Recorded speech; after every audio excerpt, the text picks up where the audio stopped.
ரூபாய். அதிமுகவினர் தாவேகாவில் இணைவது குறித்த கேள்விக்கு அதிமுக துணை பொதுச் செயலாளர் KP முனுசாமி பதிலளித்தார்.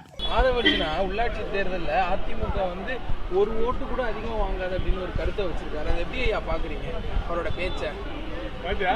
அவருடைய அரசியல் வரலாறு இந்த கேள்வி கேட்குறீங்கல்ல, இந்த கேள்வி கேட்க அதே நீங்கள் அவருடைய அரசியல் வரலாறு தெரியுமா உங்களுக்கு?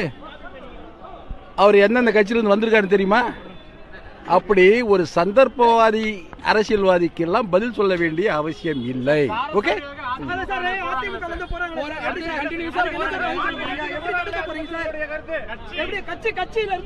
யாரும் சாரசாரியாக யாரும் செல்லவில்லை, சாரசாரியாக யாரும் செல்லவில்லை. பலனடைந்தவர்கள் பலன் தேடி ஓடிக்கொண்டிருக்கிறார்கள். இந்த பலனடையாமலும் அதே நேரத்தில் கழகத்தையும் கட்சியின் கொள்கையிலும் விடாப்பிடியாக மனதில் இருத்தி வைத்துக் கொண்டிருக்கின்ற லட்சக்கணக்கான தொண்டர்கள் எடப்பாடியாருடைய தலைமை ஏற்று சிறப்பான முறையில் செயல்படுகிறார்கள் என்பதை தெரிவித்துக் கொள்கிறேன்.